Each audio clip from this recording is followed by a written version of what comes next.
I genuinely don't know at this point in time. What is the belief of Stephen Bannon about something they call decertification? Decertification is a word that Bannon and people like My Pillow CEO Mike Lindell, we just know him as Pillow. What have they been? How seriously do they believe that states can or might decertify the 2020 election results? This is not going to happen. We're almost at the next election, but Steve Bannon continues to talk about it. So I want to play this clip for you. People who are watching might realize Steve Bannon is just a spitting image of B. Arthur at this point. It's a very, very strange physical appearance of Steve Bannon, and that's sort of out of school. I don't really know what to make of it. But let's focus in on what Steve Bannon says here. Listen to what he says. Of these electors. And that's what, remember, let's get our language very specific. We're not asking, and we've never asked for it. President Trump's never asked for it. This movement's never asked for it, to change the election and to flip it to Donald J. Trump. That is just not the right nomenclature. It's not the right language.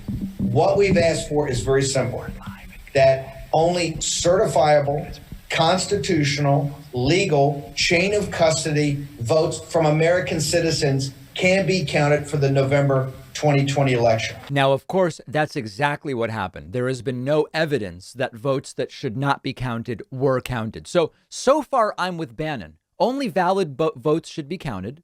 And we have evidence that only valid votes were counted. Good.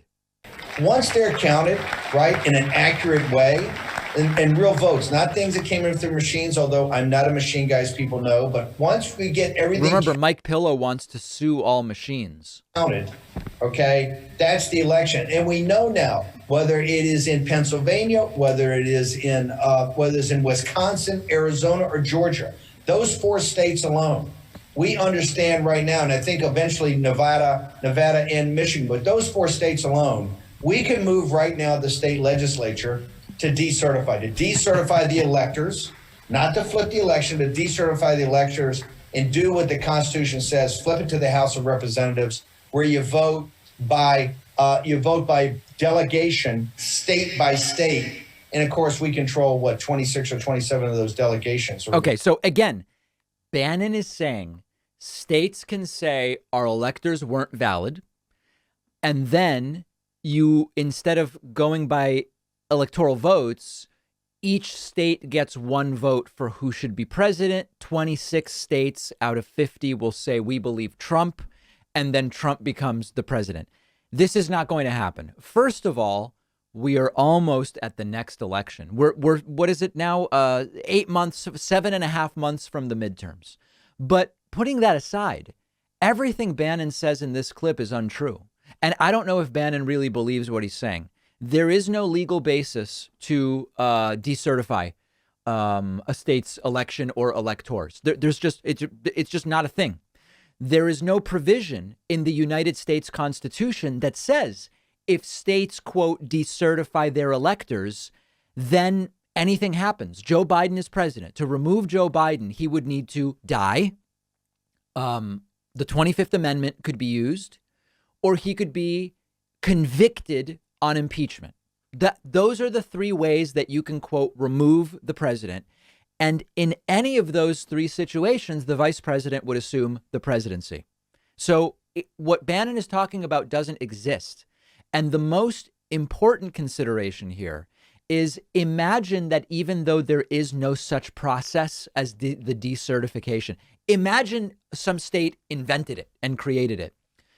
If a state did it, and again, what it means isn't even clear, but if a state were to decertify now in March, almost April of 2022, it would have no legal significance. It's not like, even if you go and follow this, imagine that 4 states call up. Who do you even call? I guess you call up the Senate. I don't even know. Who do you tell? You call someone in D.C. and you say, sirs and ma'ams, we've decertified our election from our electors from 2020. You think Washington, D.C. goes, oh, OK, well, let's just redo this thing and we'll have each state get 1 vote. Of course not. There is no such process, and it's not in the Electoral Count Act of 1887. It has no provision for decertification, that from the 1887 legislation or structure on which this is all based. So again, my question to you is, do you think Steve Bannon really believes any of this stuff? Make sure that you see these clips on our Instagram, which you can find at David Pakman Show. One of our sponsors is called Privacy. Privacy is a totally free service that I've been using for years. Privacy lets me create virtual payment cards with one click, and when I use the virtual card, the money is taken out of my bank account. You can create multiple cards, delete them, freeze them, set a spending limit on them. Let's say I'm signing up for a free trial and it requires a credit card.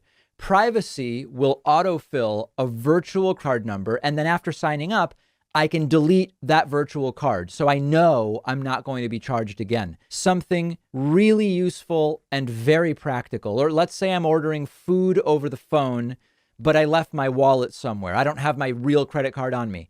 I can use a virtual card on my Privacy mobile app. But really the best part is you're not out there exposing your real credit card number, so you're not as susceptible to data breaches and identity theft. Privacy is a totally free service, and you'll get $5 to spend when you go to privacy.com/Pakman. The link is right underneath this video.